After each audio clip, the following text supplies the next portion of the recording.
Welcome back to the channel, it's me, your pal Sal, and before we get into today's video, I do apologize. The first couple minutes of this audio, not the greatest. I had the mic facing down for some reason, but after that the mic faces itself, so please bear with me.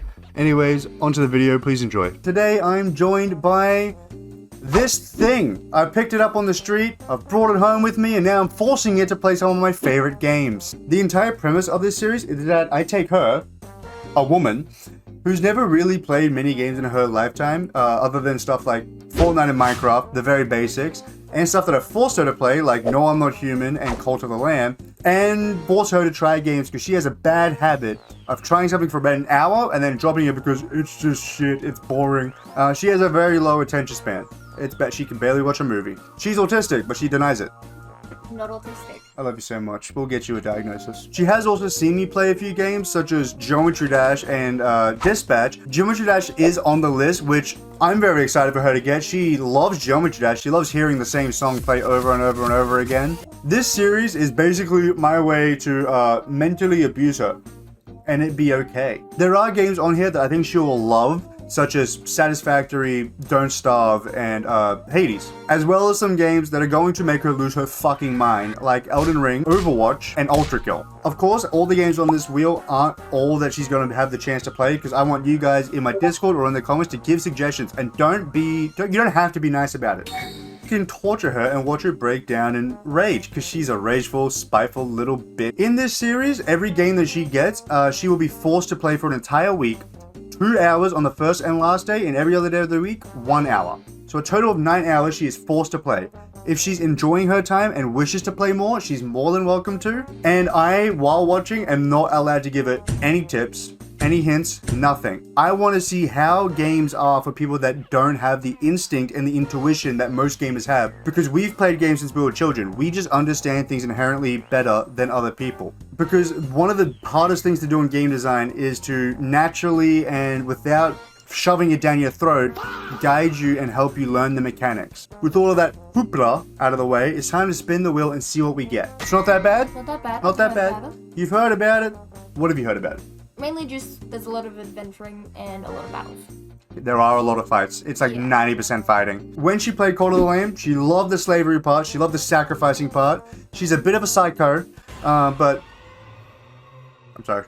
And the combat side of it, wasn't the biggest fan. She kind of sucked. It was wild to watch. I had to explain to her that the mouse has to be in the direction of the enemy. That's why she's hitting behind her. Yeah, I didn't like that. It's one of the few games that she actually gave a chance and ended up really liking, and it's got that really nice cartoonish art style, similar to Hades. Hades' art style was very beautiful, very simple, but very nice on the eyes. So I think that's going to help bring her in, as well as the Greek mythology, because she's a slut for it. She loves it. She's read quite a few of her Greek mythology smut books. She's flicked her bean to Hades quite a few times, but she can't do that in this game because Hades is her dad, and that would be weird.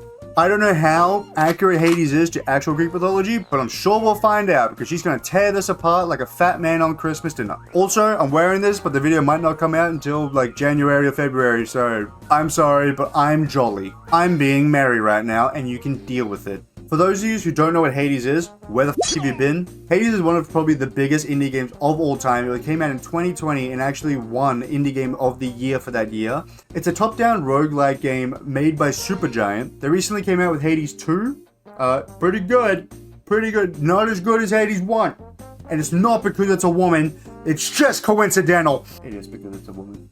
I'm very sexist. I know. All that out of the way, now that you know kind of the gist of what the f is going on, it's time to force her to play a game while I creepily stare at her from the background and see what she's doing. I'm very excited. Are you very excited? Really excited. She was not forced to say that. During her first run, there were a few things that were immediately noticeable. She seemed to be somewhat struggling with fluid movement, like she wasn't able to naturally run diagonally. Throughout her entire first run, she hadn't once dashed, cast, or used her special abilities at all. I did notice that throughout her first run, she slowly started to figure out traps and start avoiding them instead of running straight across them. And throughout her entire first day, she actually interacted with all the lore. Every single time one of these little shiny things popped up, she was right there like a moth. Although after dying dying and going back to the House of Hades, she completely missed like half of the house. She didn't go left, she just went straight to the right. This is interesting because it completely plays into a theory that I learned while studying game design, which is that most right-handed people will look left to right, whereas most left-handed people will first look right to left. So it just stands to reason that most people that are right-handed are going to look left to right and therefore be a lot more focused on the right. So it makes sense that she just ran to the right and ended up finding her way back to redoing the run instead of going to the left and exploring the house. Now, of course, if she had a lot of experience with the games, she probably would have just run around exploring everything first. Because every good loot bug knows that you have to explore every single corner of the room until you can move on to the next. Moving on to her second run, she accidentally did cast, although it was because she hit the wrong button and she wouldn't do this again for days. She's completely avoiding traps at this point. She's learnt that they're bad. Negative reinforcement doing its thing. When choosing which door to go through, she seems very coin and money focused. She doesn't seem very willing to trust any other symbols or icons yet, which does make sense. She doesn't know what the other symbols means, but money's money. Everyone knows what money is. During her very first mini boss fight, she immediately panicked during the fight and lost all her confidence, which just made it easy for the two skeleton bombers to just roll her. On return, she again didn't go left, but she finally got her first new weapon, and this is when the mini tutorial comes through showing her how to actually use all of her moves. Although she fucking hated the bow, which I totally get. This is probably my second least favorite weapon in the game as well. So she kind of stuck with the sword and learnt all the new abilities. She seemed to use her combos and abilities sparingly, but at least she's actually using them at this point. She seems just a lot more comfortable with just spamming attack and hoping for the best, which is understandable because of her lack of experience. She doesn't really have the brain capacity to figure out what's going on and deal with different abilities. Although she does actually start diverting from her normal habits, picking the boon doors over the money doors for the first time. She discovers the mirror, which gives her permanent upgrades. By round 4, she was dashing a lot more, getting more comfortable with the movement in the game, perhaps due to her getting a dash boon, kind of helping force her into that direction of learning the mechanics. She gets her first keepsake from Cerberus. She walks to the display cabinet, but she doesn't open it for some reason. She just runs off to run number 5. She starts to prioritize her boon upgrades over money, which is good. She actually wants to make some progress, which understandable. Although even when the enemy is completely out of reach, she still doesn't cast. I'm not sure if she knew at this point how to, and to be quite honest, it was getting a little hard to not yell out, but I kept my mouth shut. I just sat there and nodded my head like, you're doing great, babe, you're doing amazing. After this run, she actually discovers the lounge, the new area that opens up, and Dusa, although she doesn't really interact with anything else, she just kind of runs off and actually discovers the display case, opens it up, and equips her first keepsake, something that she would become obsessed with pretty quick. In run 6, she actually checks her codex, realizes how much there is to discover yet, and immediately starts shitting her pants. It's around this point though that she does state that she doesn't like the repetitive battle die formula of the game. This is when I remembered that I'm dating an ADHD retard who's got no attention span, and this was probably a terrible idea. She's still struggling during the mini boss fight. She has no confidence whatsoever. Although, after this run, she finally gets to buy Death Defiance at the mirror, which is going to help her so much in the future. Due to her previous knowledge of Greek mythology, she seems to be predisposed to choosing certain god boons over the others, choosing to base it based on how much she likes them rather than their actual abilities and functions. It was around this point that she actually started checking her codex a lot for frequent updates, something that I didn't even do because, to be quite frank, I didn't give a shit. When she was backed into a corner and surrounded by a shit ton of different smaller enemies, she actually finally was forced to use her slam ability, which I was surprised. She also takes on the Trove challenge out of curiosity, immediately panics because she realized she's fucked up, but she actually does beat it. Seeing an upgrade before the main boss fight completely on its own, she immediately assumed it was a trap, just running around breaking all the urns and shit until she had no choice but to pick it up. This was so hilarious to me because I totally understand. I think when you've experienced this kind of stuff enough, it's pretty easy to tell what's a trap and what's not. But when you don't play these games super often, totally understandable to see a helpful item in the middle of a room completely on its own and just assume, well, that's not good. When she finally reaches the first boss fight against Megara, however the f you pronounce this bitch's name, she's extremely passive. She's way too scared to get even close to her and instead just focuses on dodging her attacks. Despite this, she actually manages to get over halfway, which I was very impressed with. However, this is the best she would do for quite a while, so beginner's luck. She does finally unlock the shield, which she doesn't mind, but she doesn't like that she has to get too close with it because, you know, she doesn't like being super aggressive. She's not confident enough in her abilities. In Run 8, she also does unlock the call, which she never fucking uses. She keeps telling me that she gets overwhelmed and completely forgets that she even has it until it's popped up on the screen that she can use it. So I guess it's nice that the game does remind her, hey, press F to use call, because otherwise she would never use it. She also finally gets to meet Chaos, immediately falls in love with him. He loves this character so much. Finally, for the love of God, discovers that she can throw long distance attacks over raging about enemies being out of range. She starts tactically using the traps against the enemies on purpose to hit them with the traps instead of herself, which I thought was super smart, and I was honestly surprised that she's already thinking like this. Although, that being said, she sometimes just forgets to move entirely and just stands completely still while attacking.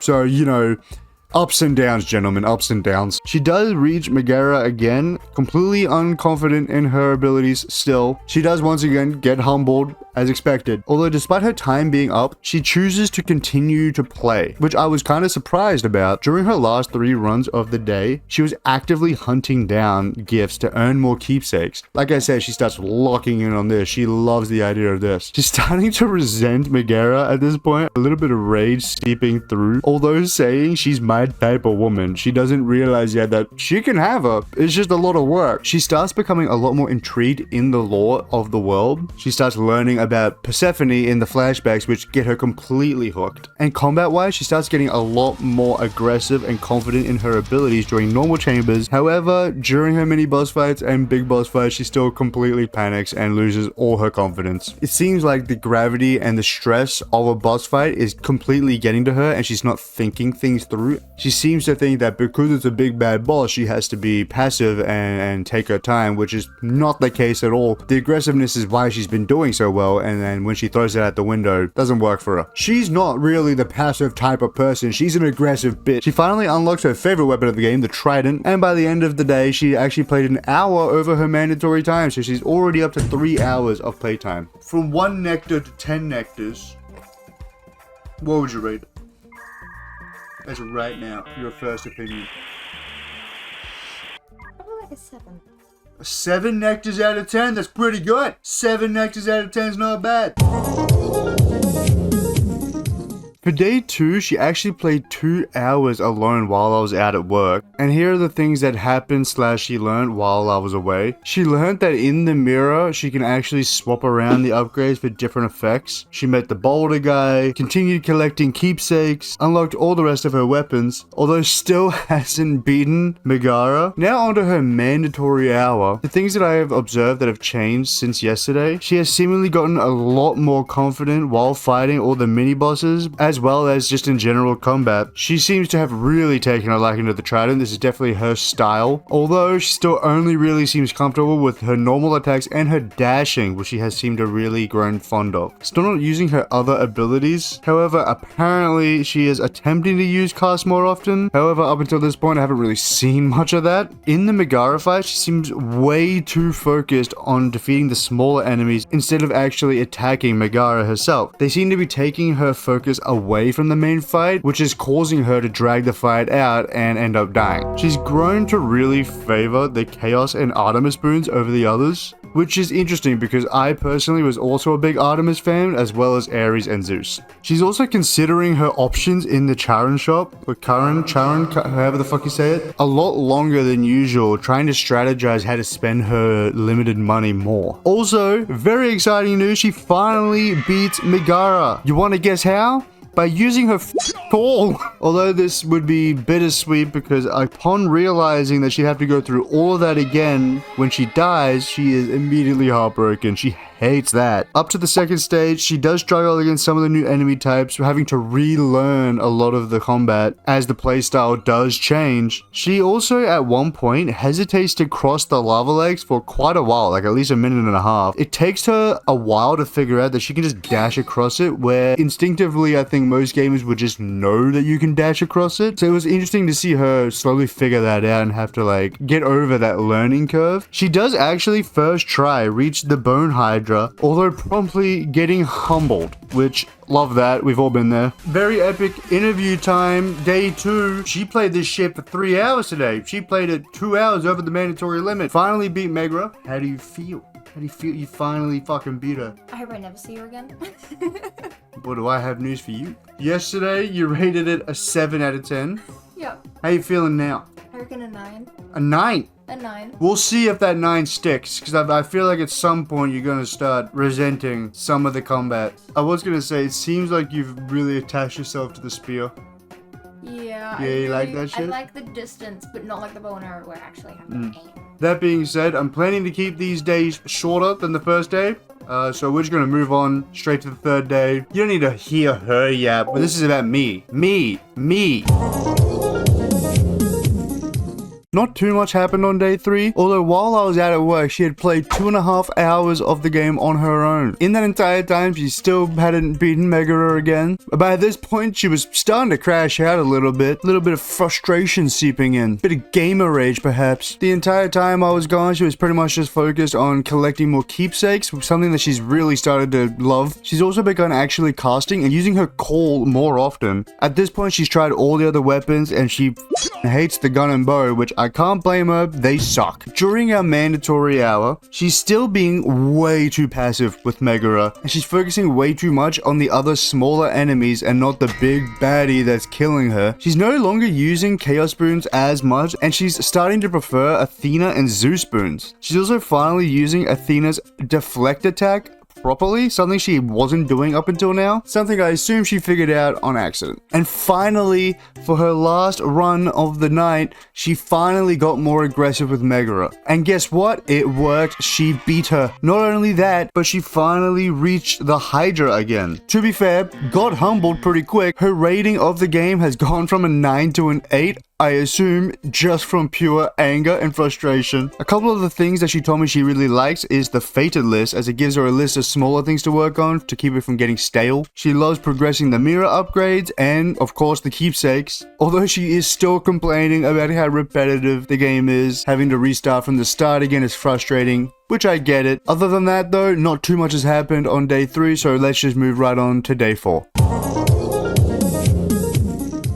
Day 4 was a pretty big day. At this point, she's breezing through this first layer like it's nothing. These 2 big skeleton bomber mini-boss guys that she was struggling with and complaining about the whole time, steamrolling them. She even beat Megara first try today. Didn't even have to use a Death Defiance or even her call. One thing that she did bring up was that she expects more out of the chambers, which is why she's constantly running around exploring every single corner of every single chamber before she moves on. She's, quote, expecting more loot. By this point, she's comfortably maneuvering around the second layer. She's hitting the lava a lot less and dealing with the new enemies a lot better than before. She still hates the ones that blow your vision because her vision already sucks, which is why she likes me. She's also now actively destroying the Hydra's attacks, something she doesn't usually do outside of this fight alone, but it is something that is greatly helping her. She's again getting distracted by the smaller enemies. Another thing that she keeps doing is hitting the main Hydra while it's invulnerable. She even wastes her entire call on it at one point. I felt like I was going to tear my eyeballs out, but I had to remember she doesn't play games. She doesn't understand that when the word invulnerable comes up,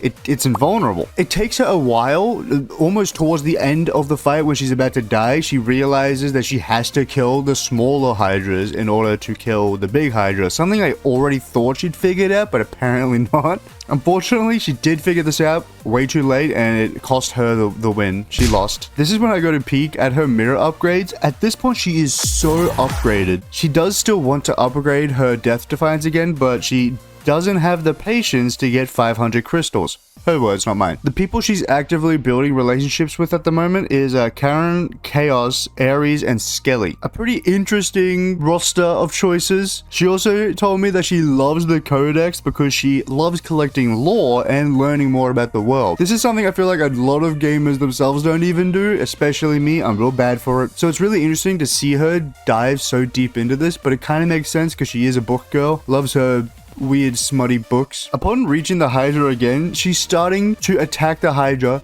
just outside of its attack range. This motherfucker is getting too smart for her own good. A great strategy and something she'll implement every time from now on. So even she's figuring out how to cheese bosses. And she actually finally beats the Hydra using this technique on a sliver of health. And she also immediately panics as soon as she's faced with new enemy types again. She even goes to the Codex after beating them to learn more about them. Another thing that I never did. Although the shielded enemies prove to be very frustrating for her. She keeps hitting the shielded enemies from the front even after saying, and I fucking quote, I just have to hit them from behind. Something she never would do. It's a very confusing paradox. I don't quite get it. She doesn't quite get it either, to be honest. It was a funny little conversation. She finally meets Tisiphone in Megra's Blaze. Immediate panic. Another beautiful quote from this woman. I just felt my heart drop into my uterus. A string of words no one in my bloodline has ever heard before. By the end of her last run, she finally reaches the third boss fight against Theseus and the Minotaur. I can tell you right now, she's not happy about having to fight two of them, but she actually does surprisingly well. She gets them both to about halfway on their health before getting spit roasted. After her 3 hours of playtime, she's bumped it up from an 8 to an 8.5. We're making progress here, people. Besides that, we're moving on to day 5. She finally meets Alecto and immediately says that she misses Meg now, a stark contrast to the dread she would once feel every time she had to fight her. She also, get this, only just figured out the icons on the left represent the boons and perks and aren't just random things. Obviously, it's not exactly explained in the game, but I think it's wild that it took 5 days to figure this out. Again, another example of a normal person might not even think about those things, but a game is immediately going to go, oh, I just got a boon and a symbol showed up. Obviously that correlates. She actually beats Theseus and the Minotaur on her second try ever. She strategized to kill the Minotaur first, recognizing that going for 2 men at the same time isn't the best idea. We leave that for the professionals. She has gotten infinitely better at calming down and strategizing instead of immediately panicking, to the point where she barely even struggles on layer 2 anymore. She finally reaches the final layer and is immediately upset, thinking she has to fight Cerberus, but she's obviously relieved that she doesn't have to hurt the poor little, well, not little, but doggy. She manages to reach the Hades fight with ease, barely even struggling, and immediately freaks out the second she realizes that Hades is the one she has to fight. She does lose the fight halfway through because she ended up using her Death Defiance beforehand during the run. I asked her if she thinks she'll be able to beat Hades tonight, although she did say that she has very little faith that she can even beat him by the 7-day deadline. And she did play past her mandatory hour for an extra 2 hours. She did meet Demeter, I don't know. However, only gets back to Hades once and doesn't beat him, of course. Despite this, she has progressed way quicker than I thought she was going to. I am very impressed. I didn't think she'd even get to Hades by the 7-day mark, let alone the day 5 mark. So will she actually beat Hades by day 7? Let's find out. I had to combine day 6 and 7 because not too much actually happened on either day. Not because it's a 6-7 joke, god fucking damn it. On day 6, we actually took 5 days off because we had Christmas plus work. We both work in retail, so it was super busy. So when she came back, she had to relearn some of the keys on the fly, having to get back into the groove. She even said herself that she feels really out of whack. During her run, she actually focused on collecting a bunch of coins so that when she gets back to the Cerberus part, she can buy a bunch of cool stuffs. She says that she actually misses the Bomber Twins in layer 1 because she hasn't seen them in a while and they're easy to kill. A stark contrast to when she first started. She hated them. Although on layer 3, she does seem to be really struggling with the butterflies. If only she had an AoE attack that she never uses. Although on day 6, she didn't reach Hades again for an entire hour and has no confidence now that she can beat Hades on the last day. We did only play the mandatory hour today, not because she didn't want to continue playing, but because we were super busy and we had to go to bed. On day 7, she actually played 3.5 hours. And in that entire time, she didn't once get back to Hades or even beat Theseus since day 5. Her final rating of the game was an 8.5 out of 10. And will she play it again after this week? She said that she might, but not anytime soon, as she is still pretty upset that she didn't get to beat Hades before the time limit. She does say that she still prefers Cult of the Lamb, which is a 10 out of 10 in her mind. But still, an 8.5? Pretty damn good for a woman that's very picky with her games. And that is the end of the experiment. Yes, these glasses look like Jeffrey Dahmer's. Just don't mention it. Now I'm going to talk about how the game actually handles new players and whether or not you should be suggesting this game to your non-gamer friends. Spoiler alert, you absolutely should. It is the perfect starter game. Not only is dying super forgiving, because that's kind of the point, but no matter how good or bad you are at a game like this, you will get progression because you will eventually upgrade your character permanently and get stronger and better. So even if you're not amazing at games, you will get that sense of progression that'll draw you in. It's got a perfect mix of just enough lore to keep you interested, but enough combat to actually give you a challenge. It does also have a god mode that I did not tell her about because that's cheating. Forgot to say as well, one of the rules for this series is that she has to play every game if they have a difficulty section on normal mode. That's mostly for Ultra Kill because I do not want her playing that shit on easy. She has to get the full experience. Now, of course, she did prefer Call of the Lamb, but Hades is still really high up, so I'm very interested to see where the others stack up on this list. If you guys want to see me absolutely drive this woman insane with some horrific game choices, let me know if this is something you're interested in. Like the video, comment suggestions for more games to add to the wheel. Also, I did call the game a top-down. It's not a top-down, it's an isometric game. My bad. All of that bullshittery out of the way. Hope you guys enjoyed the video. I'll see you guys in the next one. It'll be something a little different.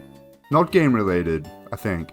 We'll see. Also, I did look up how to end videos, and did not help at all, so just